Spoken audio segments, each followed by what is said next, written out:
Okay, so this is my Nuova Simonelli Oscar. It's actually an Oscar-T model. This is one of the. This is obviously the version one of the Oscar machine. But this is actually an Oscar-T. It was built near the end of the version one's production. The only difference really with the Oscar-T and the standard Oscar is that the brew button, which is over here, has a programmable timed extraction. So it's not just on off. You push it on, it goes through its time, and then it turns off automatically. So it's helpful if you're serving a lot of people. You don't have to worry about timing the shot all the time. And the other difference too is this has an optional pre-infusion function which you can turn on in the settings, which I'll demonstrate a little bit later on. It's an on-off pre-infusion. I think it's about a second or so, but it's an option there if you want to use it. So I figured I'd go over the machine a little bit. So standard Oscar, it's actually a really good machine. The plastic case gets a bit of flack, but I don't think it looks too bad. The internals though, the internals are right up there with pretty much any other vibration pump machine. So you have a 2-liter heat exchange boiler. You got a thermosiphoned proprietary Nuova Simonelli group. And basically that means it's kind of like an E61. It's not exactly like an E61, but it is a significant chunk of chrome-plated brass. It is thermosiphoned, so it's thermosiphoned just like an E61, so it's got great temperature stability. And it heats up rather quickly. I'd say about 20 to 25 minutes. This thing's good to go. So I'll go over how to use it just quickly. Really simple controls. It's not a complicated machine. This is your on-off button. That's pretty standard.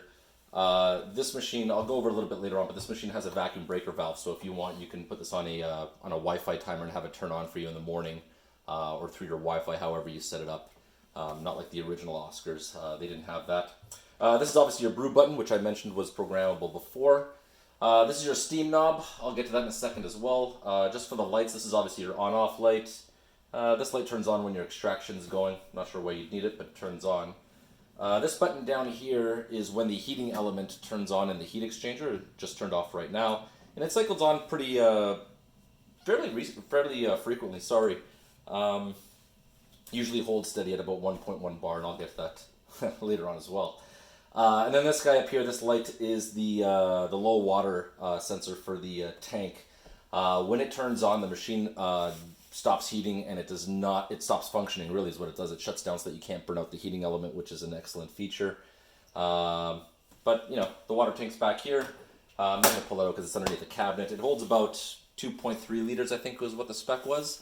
But it's fairly good for the machine. For this heat exchanger in particular, you don't really need a big water tank because, well, it doesn't have a hot water dispenser on the machine.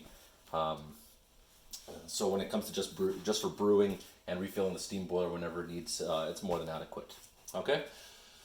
Let's see here. What else? We have steam wands over here, portafilter. You got your drip tray. Your drip tray is pretty cool.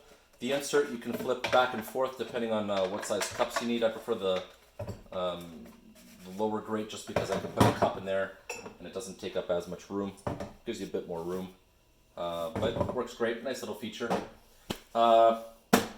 The top of the machine gets a bit warm to heat up your cups, which is a good feature as well. But yeah, it's a pretty solid machine. Works really well. It has a little bit of a history of being a very aggressive heat exchanger, so it's got a lot of steam power. And the brew temperature usually, it has a history of it climbing a little bit. But you've probably noticed by now that I've made a couple of modifications to the machine as well. Obviously, I put 2 manometer gauges here in the front. This gauge over here is the brew pressure gauge, and that holds steady at 9 bar. I did install an adjustable overpressure valve on the machine. It's aftermarket and it works awesome. It holds it steady at 9 bars throughout the shot. So that pretty much makes it comparable to any other, like I said, vibration heat exchanger on the market. And this one is your steam pressure, which holds steady at about 1.15 bars, and then the heating element turns back on as soon as you hit right around 0.9 bars. It's about to turn on really soon. There it goes. And yeah, it works really well. It cycles pretty well. The internals of the machine are the last, well, they're all the upgraded parts from the last generation of the V1. So this machine has a Sarai pressure stat, which is a commercial grade component. All the internals on the machine is a commercial grade component, but the Sarai pressure stat specifically is an upgrade. It's also got a vacuum breaker valve, like I mentioned, so you can you don't have to worry about you can turn it on with a Wi-Fi timer, for example. Some of the old Oscars didn't have that. Some other modifications I did. I also there's a metal check valve in here. It used to come with a plastic one for a cost-saving measure, I think, from Nuova Simonelli. I replaced it with a metal one on the inside. There's a latte art steam tip. It's a 4-hole steam tip. This is the one that comes with the Musica, and I believe it's the one that they use for the WBC championships. The standard 4-hole tip that comes with the Oscar doesn't really get a good swirl going around. So this one works way better for latte art. Still steams really quick. It takes a little bit of getting used to. It's quite powerful. Another thing that I did was I installed flow restrictors on the thermosiphon loops. So basically what that means is that I've slowed down, the flow restrictors slowed down the thermosiphon that heats up the group. The group still gets heated, but what it does is it prevents the water from getting too hot while you're brewing your coffee. So it brews a little bit cooler, which is excellent if you are making coffee from like a dark roast coffee or even medium roast. It's really helpful. The other thing it does is because this is a heat exchanger, it really, really brings down the amount of time that you need to be doing a cooling flush. I know when I first got the machine, the cooling flush, if I left it on for about an hour, this thing's been on for about an hour. I'm going to show you guys how long the cooling flush is. But when I first got the machine, the cooling flush had to be like 6 or 7 seconds. It was quite long before the water started, when it wasn't flash heated. Dishwasher. We'll stop that. So now it's down to like a 2 to 3 second cooling flush, so it's a lot better. I'll show you guys right now. So portafilter. I'm just going to put it in here just because I don't like it going into the group. So like I said, the machine's been on for, I don't know, over an hour. I haven't flushed it or anything, so this is the extent of the heating of the cooling flush. There you go. And now the steam's gone. You're down to a 3-second flush. Before the flow restrictors, this thing was going on for, you know what, I take it back. It was probably longer than 10 seconds. It has really, really changed how long the heating flush, the length of the required heating flush. Anyway, this machine comes with a dual spout portafilter. It's Nuova Simonelli branded, so it's obviously the stock portafilter. I really like these portafilters. They're angled, they're really comfortable. Also have a bottomless portafilter. It's also completely stock with a triple basket. Lately I've been using the spouted portafilters, just, switch it up or whatever. Let's see here, what else? We got the steam knob. So I've seen a couple of videos of these machines online, and I keep seeing people cranking on these steam knobs, and I don't know why. You don't need to. This right here, it's in the off position, obviously. I'll just pull this out. It's in the off position.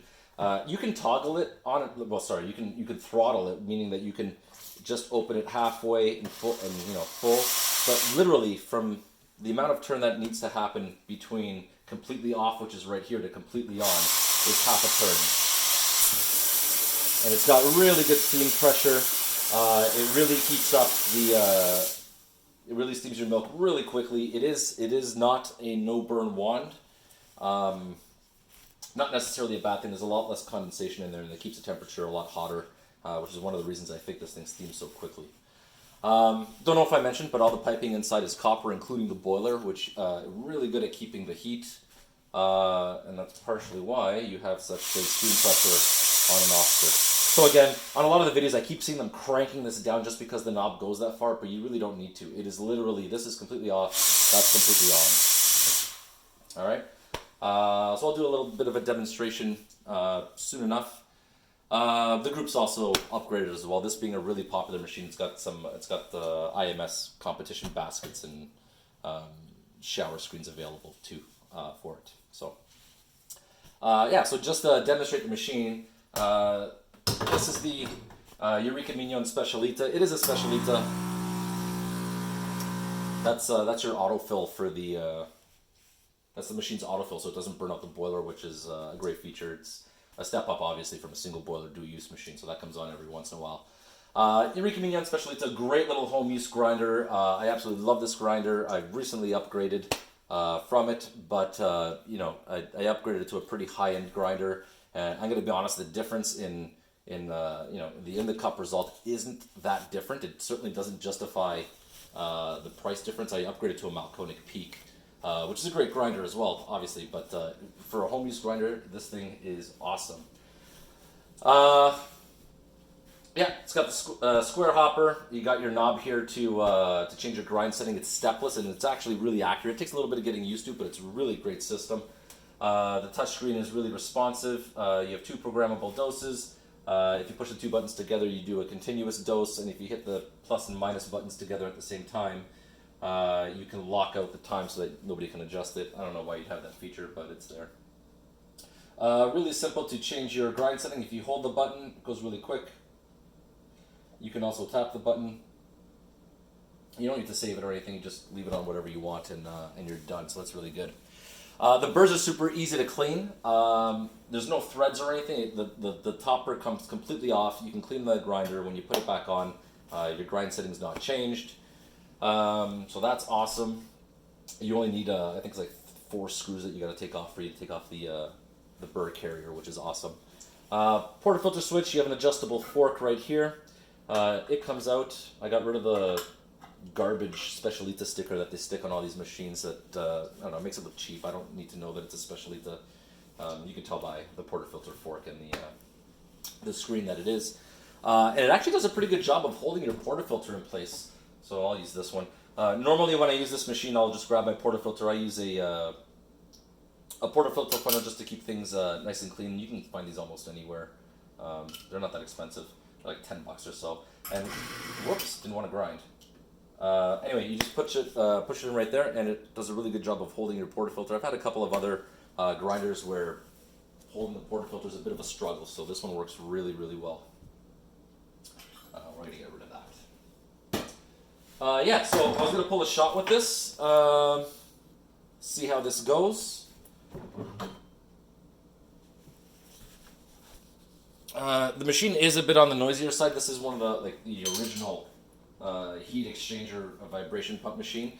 This one that I have right here was made in 2010. It was made in the serial number says November of 2010. So it was one of the later machines that they had sold. It's in really good condition. I take really good care of the machines, but we'll just make a shot here. The grinder is really quick compared to something like a Mazzer Mini, which usually has about a 20-second grind time. My dose is pretty big, so the grind time on this dose is 12.5 seconds. Looks like we're pretty good here. And the clumps, I don't know if you guys can see this, but the clumps, there really aren't that many. The clump crusher on the machine does a really good job of eliminating those clumps. So, really great grinder. For home use, I don't think you would need anything more than this. It's just a great grinder. So, there's the puck. I'm going to do a cooling flush one more time.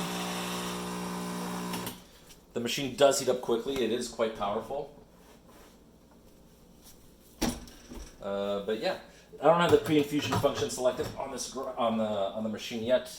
I tend to use this as a straightforward machine, but I do have the extraction time program, so I will not be pressing the off button. It should stop completely on its own, and I'll be steaming some milk so you can see how quickly it is too. Milk is going to be done in a 12-ounce pitcher. It's just making a cortado.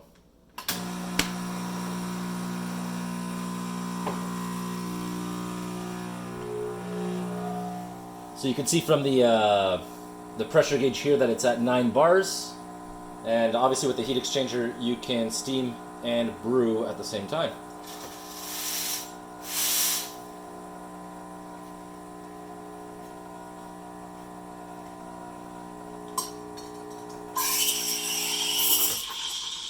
There we go.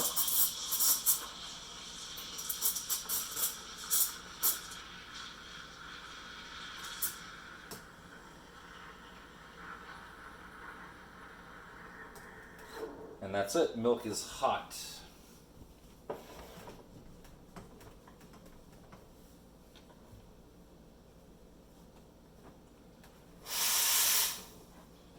So the original steam tip on the machine is extremely difficult to get anything close to latte art. This one's pretty good, but I am a garbage latte artist. I try, but I don't succeed. Yeah. Anyway, the point is that the milk quality is actually really good. Espresso shots are excellent. Machine pulls a really great shot. So yeah, this is the machine. If you do have one of these guys, I would strongly suggest making some of the upgrades. But they're pretty popular online. When you guys go look at them, a lot of the upgrades you can get from Electros. They're a company that are in Italy. I think they're somewhat affiliated. They're in the same town as the home base for Nuova Simonelli, so they're pretty good. The one tip I have for you is if you do order anything from there, I would get everything you need because the shipping's a bit brutal. Yeah, those are the machines. Last thing I'll do, I'll actually show you how to program this thing. So when you do want to go into the settings here to program the dosing button, all you do is you turn off the machine, you push both buttons back in, and you hold the brew button, and what you'll see is the brew button starting to flash. There you go. So now the next time I brew so I'm in programming mode, so the next time I brew a shot, it's going to remember how long I brew the shot for, and then once you have your shot dialed, once you have it dialed in and you're good to go, you just turn off the machine and turn it back on to save it.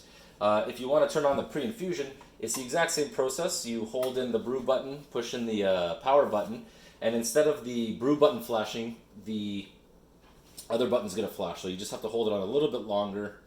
So this one's going to stop flashing. It's moved over to here. So this is now whether or not to select your pre-infusion function.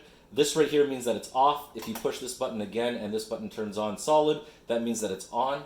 And to save that, you just turn it off once again. And just to show you how it brews, turn it back on. Now it's saved. And here's your pre-infusion. So that's your pre-infusion, and then your wait time, and then your brew time. So really great options, excellent machine.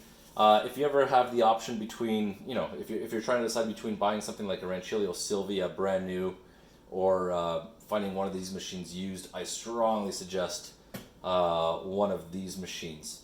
I